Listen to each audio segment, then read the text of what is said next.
upstairs. I'm gonna hear a knock up here. You wanna see me run down those stairs so fast? Okay.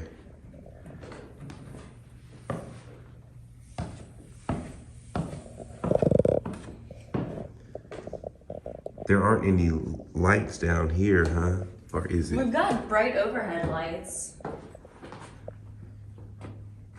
The way we try to have the house set up at nighttime is based on historical accuracy. So upstairs had like oil-based chandeliers. Yeah. Down here would have been the working quarters for the enslaved. So this would have had like candlesticks and fireplaces.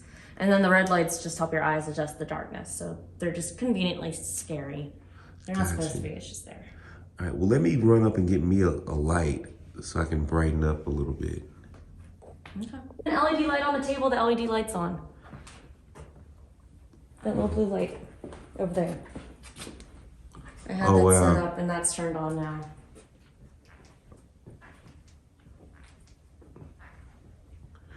Can you turn off the blue light?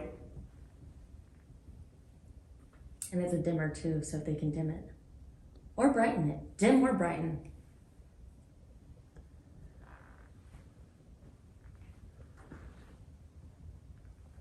Can you cut off this light for me?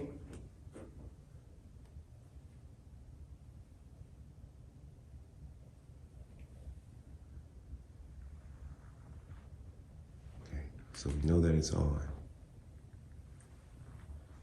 I thought, I don't know, it may have just been my angle. It looked like it dimmed down for a second there. It may have just been how I moved. Okay. Let me give you That's my laser grid. laser grid door. That door is kind of a big deal to me, personally. Why is this door a big deal to you? So I got a theory of why it would be so important to the house. But before I knew about like the history of this back section, all these doors would have led to a massive breezeway. A previous tour guide informed me that this door used to open on its own, so we put bricks in front of it. The bricks would move, so we did a handle. It would unlatch itself, so we did deadbolt locks. The locks would be undone, so we eventually had to like fully just nail it shut.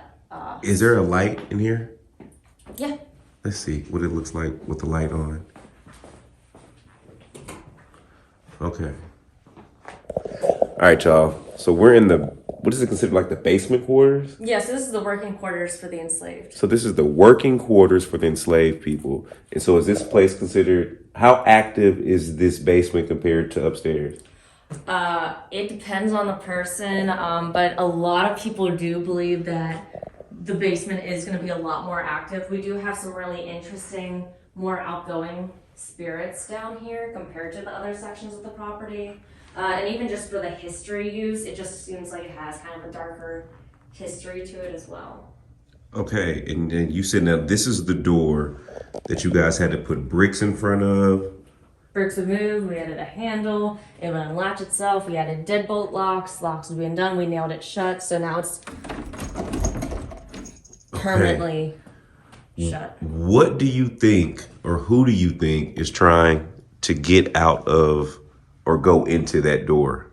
So we've got a lot of different reports because there are 3 other doors. They're all open and unlocked. Like you can literally, they're all connected to the same section. That's the only one that's ever had an issue.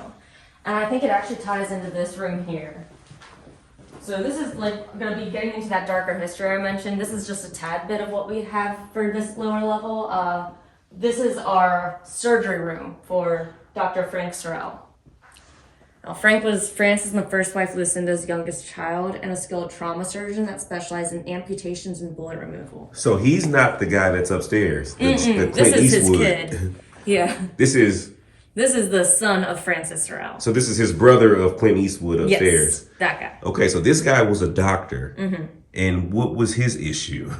So nothing. He was great. He actually had the lowest mortality rate in the entire nation. Really? He could perform an entire amputation in under 6 minutes. Like okay, he was swift. He was the deal. Like that's exactly who I want to see. If you wanted to live, that's your man. Okay. But going into the door, so generalized 1800s surgeries, you'd go into that room. That's the waiting room. Get you drunk, bring you in here, go through the amputation. if you survived, the courtyard we've got outside would have been where the horse carriages came in. So horse carriages come through, Undertaker would pick up all your bodies, all your limbs from these doors. So it's almost like a temporary morgue area, if you will. If you survived, the door that kept opening and closing, that would have led to a secondary waiting room where you'd see if you're still alive in 30 minutes. If you are, you could have been let out to Madison Square. So we think like that could potentially have something to do with it. And for the doors that haven't opened or closed, like we really don't have too many reports, but I've had some guests describe a footstep and then a dragging noise. And I've had it repeated to me enough times that I think logically, like, you're coming in for an amputation, you did not survive that amputation, so you're just... Oh, wow. And that's how they described it too, is just step and drag, like, whole way down that aisle. Wow. So at what point was this the enslaved people's quarters, and at what point was it him doing the doctor's work? Same time period. Are you serious? So picture like you're trying to cook, but you're smelling burning flesh because we got to use the cauterizing iron. And Francis Sorrel, the original owner, is hosting a party upstairs, and down here you just have a man screaming because he's getting his leg chopped off. Are you serious? This is all like, now it wasn't the entire time, but we do have actually a newspaper article advertising how his office was here on Madison Square on Bull Street for at least a year while his father owned the property. So that's definitely been confirmed that this would have been all happening at the same time. So the enslaved people would have been over there cooking. You got people cooking, you got people doing the laundry, you got all of that. And people stuff getting legs and arms cut off right through here. Yes. Okay. So I was doing some research, and tell me about this, if this is accurate. Something about a cannonball coming through this down here. Close. Okay. So that goes into some more of our dark history here. Before the house was even constructed in 1779, right out front in Madison Square was the bloodiest hour in the Revolutionary War. It was called the Siege of Savannah, where easily 1,000 to 2,000 soldiers lost their lives in a roughly 58-minute span. Story goes that on our property would have been British barracks. Barracks were hit by a cannon. All the soldiers inside died. And it was just such a bloody and chaotic battle that they left the limbs, they left the bodies, they left everyone just there. And there's a possibility that maybe some of these bodies are still underneath the house when the house was constructed. I'm not going to confirm or deny any of that, but what I will say is we did have an archaeological dig done in the cellar, which actually, lucky for you, you're going to be able to see. Right. When we did that, we did find, these are real bullets from that archaeological dig from the Revolutionary War. Oh, wow. We also found bits and pieces of uniform, so there's definitely that possibility. Dang. So there's a good chance that a lot of people died like in this downstairs basement area. Yeah. Before the house was even constructed, like this was a bloodbath of a property. Like this entire surrounding area was the bloodiest hour in the Revolutionary War. Like tons of people died because of it. So let's take out the house, let's take out the doctor, let's take out the family. The property itself is already just completely soaked in blood of people. So I think that alone ties into some of our hauntings. Have you had any personal experiences down here? Oh, yeah. So lucky for me, the waiting room is my office.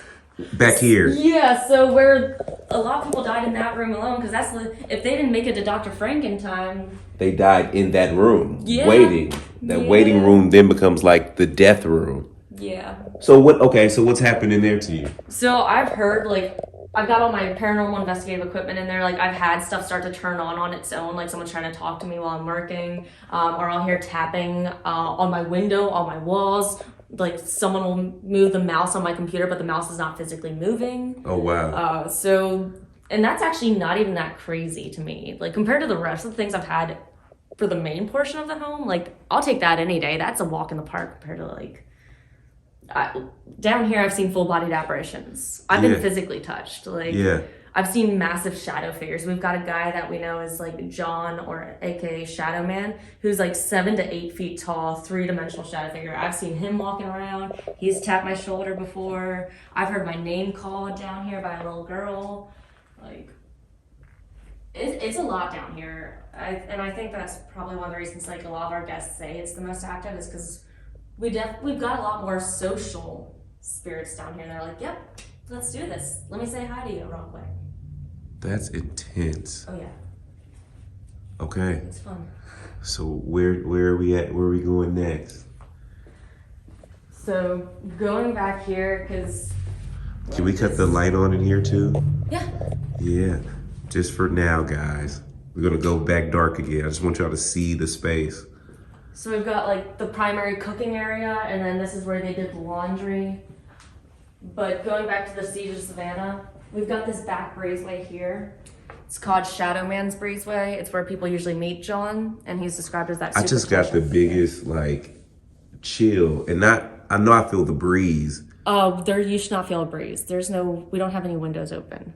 And You're we don't have lying. any areas. There are no areas, there's no windows open, there's no... You are lying. You can look around this property right now. I'm gonna tell you right now, like, we've got curtains that block off the windows, but those can't be open. Those doors are closed. Those doors are closed. Those are all windows. Like, I turn off all airflow during investigations because I don't want any contamination. I'm gonna tell you right now, there's no breeze right now. I'm gonna tell you why that freaks me out. That freaks me out because as I was walking up here, I see this open here. And I was like, oh, they must be outside. That must be outside, because I feel the air from outside. Like, that's why I was like, that's weird. Okay. And that's not surprising either. No, that's all windows, so that's all closed in. Oh, wow. Just a heads up. So I do have like a Shadow Man motion sensor device here. So if anyone enters the left side of the breezeway, hi, welcome. We'll get a hi welcome.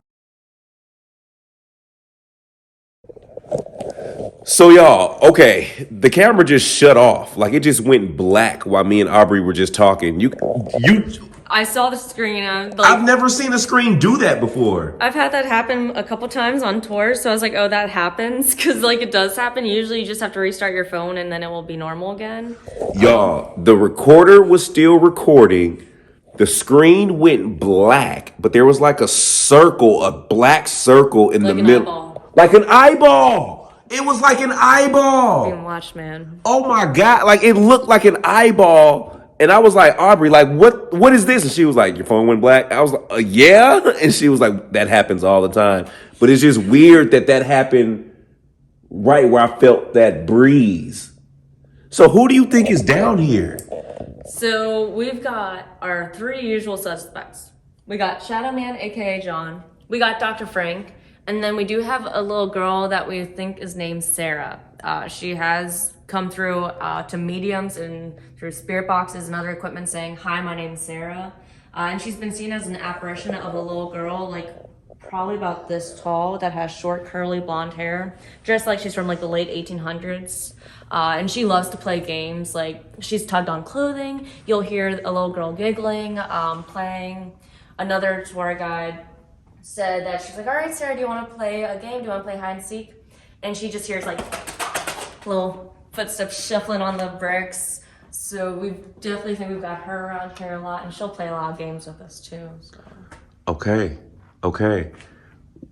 Where to next? So going back to Shadow Man, aka John, I don't think he's as sinister as he makes himself out to be. Like everyone sees him as this intimidating, massive, dark Shadow Man. But the reason we pinpoint that breezeway is because that may have been, this purely speculation, how the British barracks would have been set up. Because people have described, especially in that back breezeway, someone pacing up and down like they're guarding the property. Guests have heard heavy boot steps walking in and out. And then on the right hand side is a creepy lone wooden chair chilling. Yeah. And I'm gonna pop out the other side. Don't freak out. Okay, thank you. Thank you for the warning.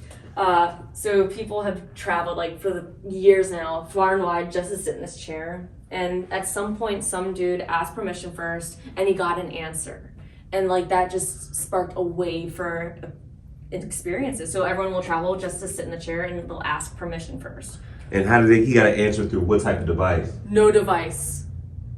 Like you hear it. One guy said, "Can I sit in the chair?" And he described hearing a very serious gentleman saying, "Don't."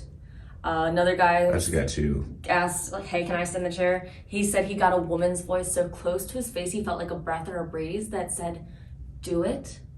Can I try it right now? Yeah, no, go for it. Can you hold the camera here? Gotcha. Okay. All right, Graveyard Shift family.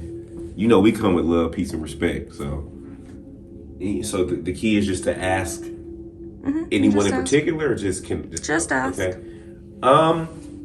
Whoever's here, do you mind if I sit down in your chair?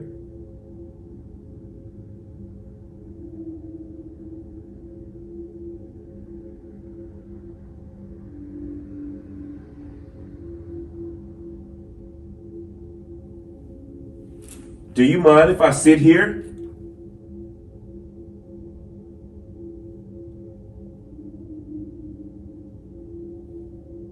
Should I touch the chair? You can touch this chair. Can I sit here in your chair? Maybe don't say can I. May I sit in your chair?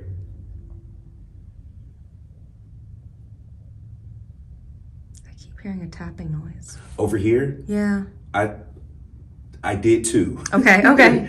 I did too.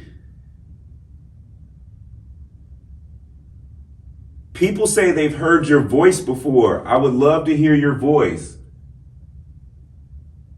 Respectfully, may I please sit down in your chair?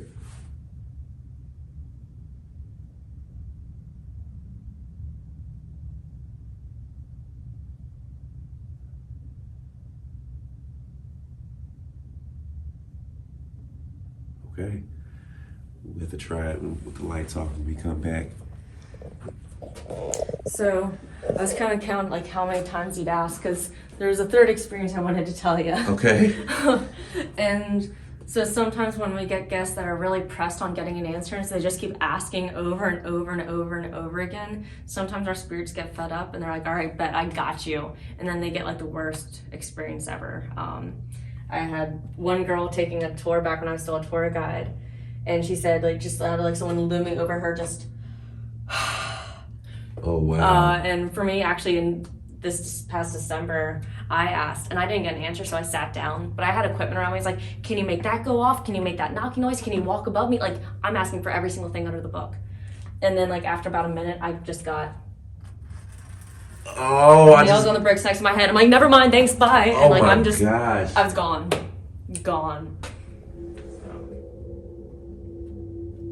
I don't know why I just felt like I saw something standing in the back here.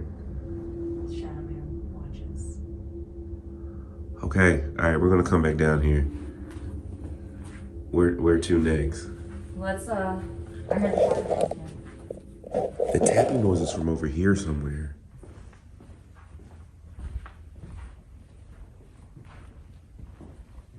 I'm gonna be back, guys. So we're gonna make our way out to the courtyard next. So I'm gonna go into a little bit more of that history, just so you can get a better visualization of what happened.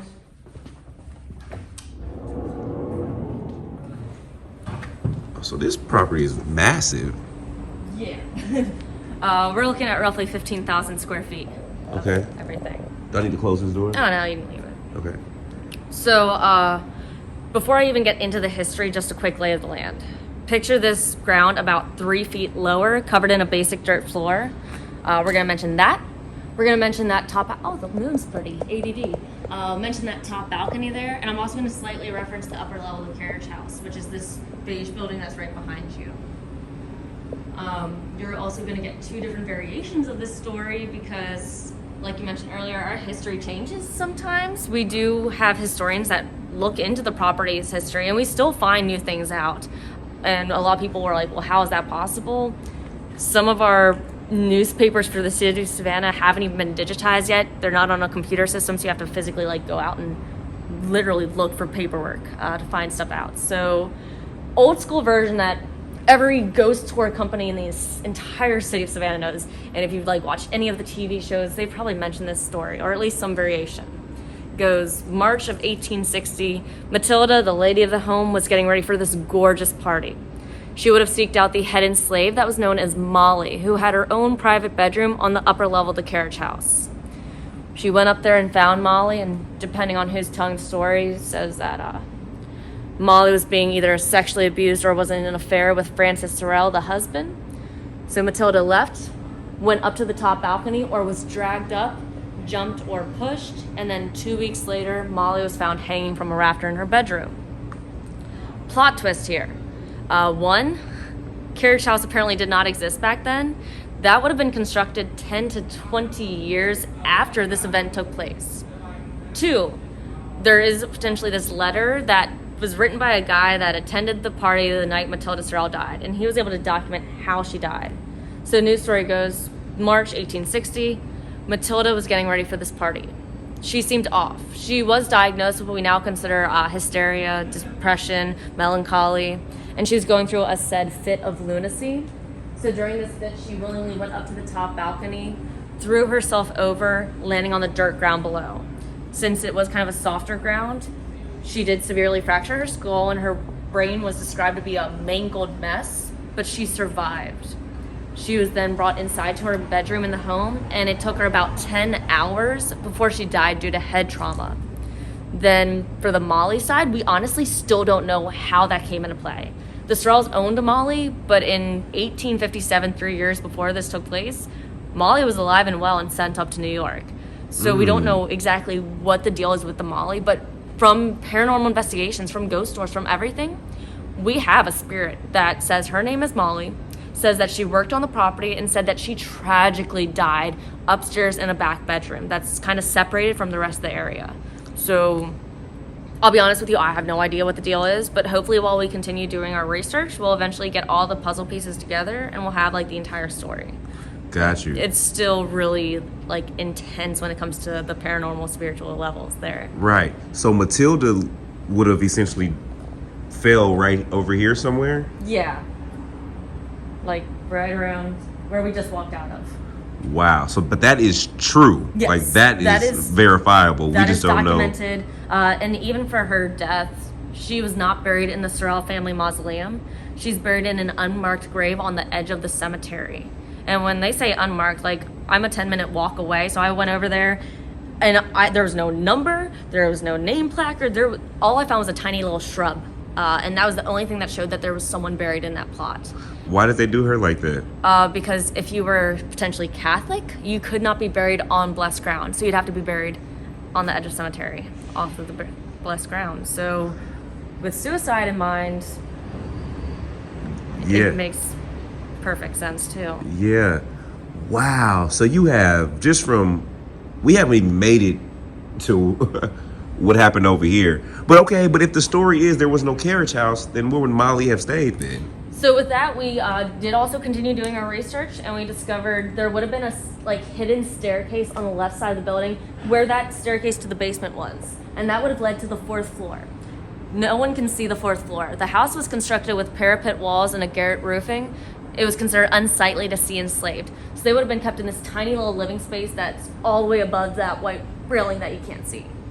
And they would have lived up there the entire time when they weren't working. Wow. Wow. Okay. So then what's this space here then? I mean, it's still a carriage house. So this was constructed for the second owners, the Weed family. So this lower level would have been where they stored their horses, their horse carriages, and then on the upper level would have been their serving quarters. It was post-Civil War, so they would have had indentured servants, and they lived up there. Okay. So it could be that this Molly tied actually to the Weed family, but we're still trying to figure that all out. Got you. Now, are there any claims or anything that happens in this house over here? You gotta ask. Hold on, hold your horses. Literally, figuratively, we've got this. Oh, wow. So this must be conveniently known as the gift shop as well. It is. It's the old gift shop. So by way of hauntings down here, similar to the main house, we'll hear footsteps on the floors above us and everything. I've also had, oddly enough, guests report like horse manure and horse hay. I like to The say smell that, of it? yes, Okay. I like to say that the experience is really shitty.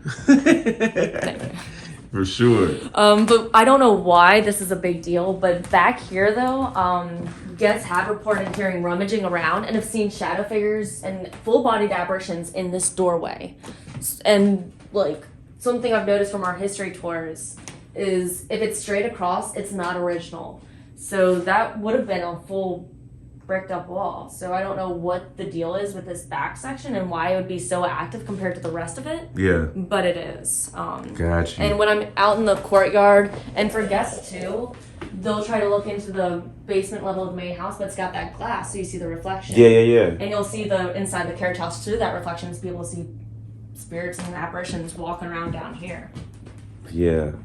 You can see into like the house from here. So I can only imagine.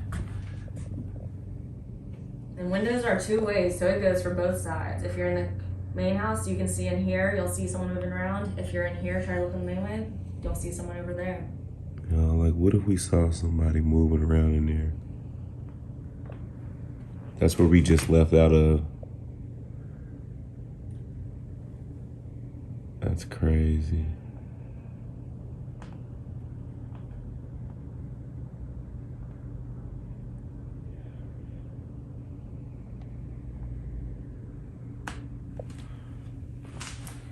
We're gonna head upstairs next to the servant quarters, and we'll get into everyone we got up there. Help yourself. Okay. Let me see if I can get a good light. And I can turn on the light up there too when we get up there. Okay.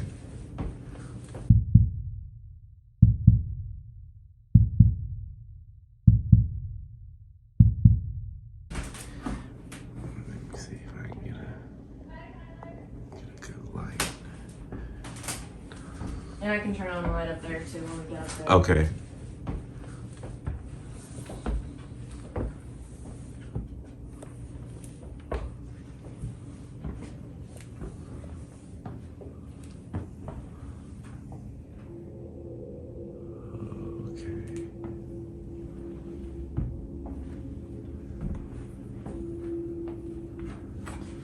My shoulder just started hurting. Okay. Like, I don't know, like you pull a muscle. Like it just immediately started hurting as soon as we came up here. That's outside. Okay. I was like, what the hell? That is like a big perk to working here is eventually you know every single noise on the property, so you know Yeah. where everything is. Okay, let's cut the light on up here if we can. Got I it. would love to see what this space looks like. Okay. So tell me about this space.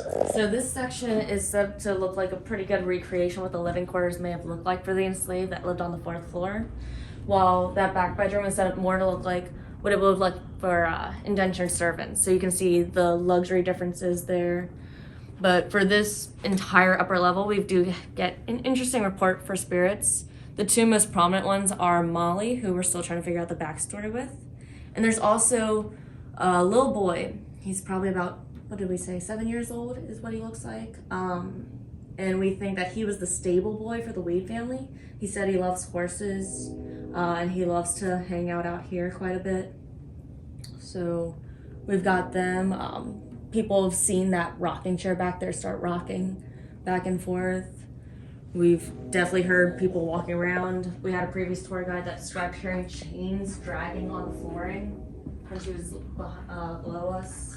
But do we feel like anything tragic happened here for this? Why would this space be so active? So with the lack of history, it's hard to say.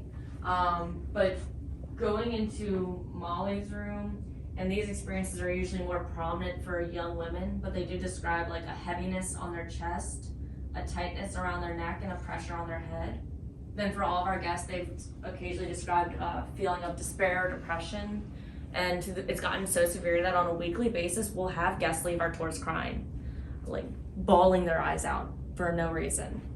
So we're not 100% sure what all the history is, but from the paranormal, like, it can definitely be so overwhelming in this section for our guests. I believe it.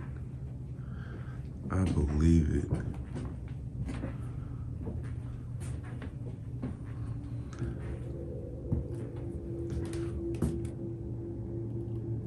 Oh, I just felt somebody in this corner.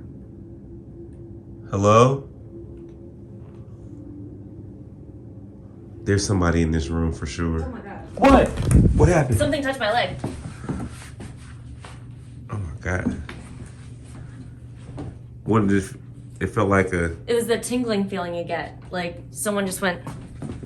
Oh, wow. And so I'm thinking someone's probably underneath the bunk bed right now. Just a guess. Probably Charlie. He's gonna be playful. Ooh. That's crazy. And it was like underneath my pants and everything. Like it was on my skin that he did it. That's crazy because It was right when you were seeing something. Yeah, Like, in the corner. It's definitely some...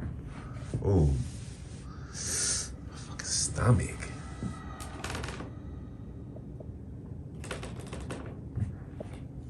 There's... You're not gonna fall through. Nah, I'm not even trying to be funny, but it felt like someone stepped on this with me. I mean, it makes sense. Like, because you can feel it. This board moves. Yeah.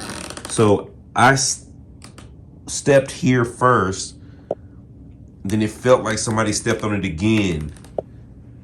I've noticed when we have guests during investigations, if there are like of any type of African American scent, like they do tend to get more activity up here, which makes sense considering like the spirits we have and just the history of the location.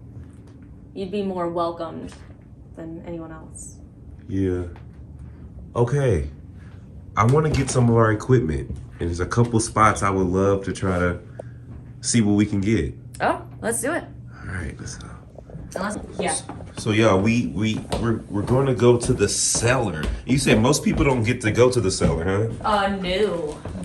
I don't even like going down. It takes a lot to freak me out here, but there are two places where I am genuinely like terrified to be, and that's one of the big ones. And what is it about the cellar that just caused all the like anxiety? I feel like there's just someone down there, and I don't know who it is. I don't know why they're just staying down there in a creepy dark corner, but they are. And what drives me insane is like no one has a reason to go down there. There's nothing down there. There's no reason anyone would go down there, but there is a light down there. And conveniently on like my tours and investigations, I'll be doing something out here and I'll realize that light's on. Okay. Guess who has to go down there to turn it off? Right. So and no tour guide apparently has ever had this issue either. It's just me. It also has extremely treacherous steps, so like, watch out. Okay. I don't want to go first, but I also need to get the light, so. Well, thank you for being a gentleman, a gentlewoman. I'm coming down, man. Oh, you have to warn them? I would prefer, I don't want someone to do a jump scare on me.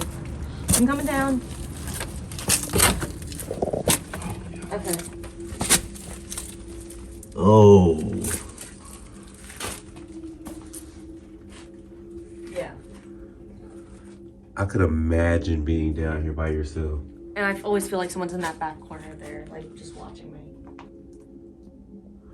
I don't know why, it's always been that way. Every time I've had to come down here. Cause yeah, like why is this down here? And then where we found the bullets and everything was in this section here. All this was dug up and we found like, they weren't human, but we found bones, we found bullets, we found parts of Revolutionary War clothing, all types of just random antiques, broken bottles. And I'm not talking like someone threw their beer bottle down here. I'm talking like, these were old medicine bottles that had like the names and everything, what they were. So. Now, do you feel like whatever spirit is down here, is it dark or I just feel like there's someone behind me. I feel like he knows that like I don't even think that it's like people are afraid of what they don't know. And so since I haven't had a chance to like come down here, and I don't know any other tour guides that have mentioned someone down here, but there have been cases where someone described like if you got rowdy apartment people above you, you take your broomstick and like bang up. I've had people describe that from down here. But like no one's ever reported someone down here, so I don't know who it is or why they're just chilling in a creepy dark cellar. Yeah, I was gonna say, why would they want to? Why not go upstairs like everyone else? Like, why you gotta be down here? Y'all, let me know in the comment section. Like, what do you think? What would cause a spirit to want to hang out in a dark basement cellar? Like, why would they want to be in darkness like that? That's wild. Okay. So this light, and figure out who this is, like by all means help yourself. Right. So this light cuts on by itself? Yeah, it will, like, so there's a light switch over here. So someone have to come all the way down the steps, flip it, and then go back up. Got you. If you look at these steps, like these are no joke steps. Like these are they're real steep. Tall steps. So why would someone do that to me, man? Yeah, that's wild. Do I need to cut this light off? Yeah, if you don't mind. If you're not going to be going down there to investigate help yourself. Oh, just be down here. Ugh. And you know that feeling like you're being chased up? Yep. That's why I'm not even trying to look back. Yeah. Not even trying to look back. Okay. That just about covers the tour. Everything I got for you so far. And we'll get that upstairs done hopefully by like the end of next year, and then you can check all that out. Got you. Well, yeah, let's grab our equipment and see. All right, Graveyard Shift family. I'm going to stop part 1 of the Sorrel Weed House investigation video right here. Part 2 will air tomorrow. But y'all always ask me, Dalen, you don't never give us like what you thought about your experience. You don't do any type of review. So I'm going to tell you a couple things that caught my attention when editing this video, because I'm editing right this second. So all of this is in real time, y'all. Y'all looking at the security footage of the candlelight cutting on. You see, Aubrey was setting up before I even walked in the house. And as soon as I walked in the house, I heard her, talking about what had happened with the candle. That's why the camera cuts on mid-conversation. But I never saw the candle cut on. That's why we pulled the security footage. That's one of those battery little switch operated candles. You have to physically cut that thing on. That was crazy. Y'all, but I ain't gonna lie to you. That voice that said, "Hi guys," neither one of us heard it in real time. She doesn't even know. I just edited this and just heard it myself. I'm gonna text Aubrey and be like, "Hey man, look what I caught." There was nobody else in the carriage house. You saw us walk in. There's no out anywhere up there. You saw us walk around the whole top. There was nobody else in that house. But the voice was so distant. What I thought was really amazing was the fact that you could hear Aubrey speaking right afterward, and she was right next to me. You could see how loud her voice was. Where was that other voice in the house? That voice was in the house. It didn't come from outside. That was in the house. Y'all, I can't wait for y'all to see part 2. I can't wait to finish editing part 2, because who knows what else we might catch. Let me know in the comment section what you think about the first half of the Sorrel Weed House investigation. I know it was a lot of history, a lot of backstory, but you need that. You need that before we move forward, y'all. I cannot wait for y'all to see tomorrow's video. Part 2, the Sorrel Weed House investigation. Tomorrow. Love, love, love. Let me know what you think in the comment section. See you tomorrow.